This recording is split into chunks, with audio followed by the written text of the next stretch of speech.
আসসালামু আলাইকুম সহজ রান্না দর্শক শ্রোতা, আপনাদেরকে আজকে দেখিয়ে দিব কিভাবে সহজ উপায়ে টমেটো দিয়ে পাঙ্গাস মাছ রান্না করবেন।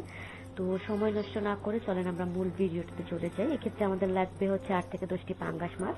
আমি ধুয়ে সামান্য মরিচ এবং হলুদ দিয়ে পাঙ্গাস মাছটি মাখিয়ে রেখেছি। এটি আমি কিছুক্ষণের মধ্যে তেলের মধ্যে ভাজবো। আপনারা জানেন যে আমি রান্না করার সময় সরিষার তেল ব্যবহার করি। আপনারা চাইলে যে কোনো তেলই ব্যবহার করতে পারবেন, যেটা আপনাদের কাছে ভালো লাগে। তবে আমার কাছে মনে হয় সরিষার তেলে রান্নাটা খেতে সুস্বাদু লাগে।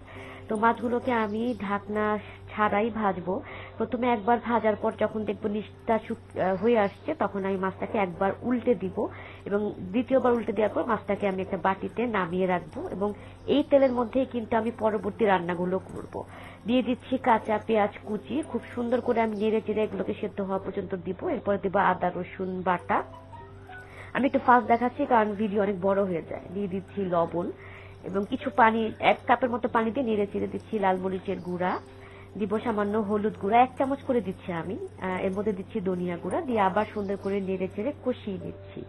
সুন্দর করে কষানো হয়ে গেলে আমি এর মধ্যে দিয়ে দিব হচ্ছে পরিমাণ মতো টমেটো, কারণ টমেটোর একটা স্বাদ আছে, যে স্বাদের জন্য কিন্তু মাছটা খেতে সুস্বাদু লাগবে।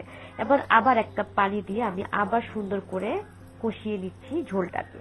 এবার দিয়ে দিব কিছু কাঁচামরিচ ফালি করা এবং দিয়ে দিব হচ্ছে আপনাদের একটু নেড়ে চাড়ার পরে আমি দিয়ে দিব সেই মাছগুলো যেগুলো আমি ভেজে রেখেছিলাম। এখন আমি অল্প আঁচে রেখে এটাকে ঢেকে রান্না করব। রান্না যখন শেষ পর্যায়ে তখন আমি দিয়ে দিব হচ্ছে এখানে জিরা। এবার এটাকে ঢেকে রেখে দিব যাতে জিরা ফ্লেভারটা ভেতরে যায়। অবশ্যই আপনারা এটা বাসায় ট্রাই করবেন, অত্যন্ত সুস্বাদু এবং খেতে ভালো লাগে। এবং আপনারা আমাকে জানাবেন কে কোথা থেকে ভিডিও দেখছেন এবং আর কি দেখতে চান। আর রান্নার পুরো রেসিপিটা আমি এখনই দিয়ে দিচ্ছি সবার শেষে। সবাই ভালো থাকবেন।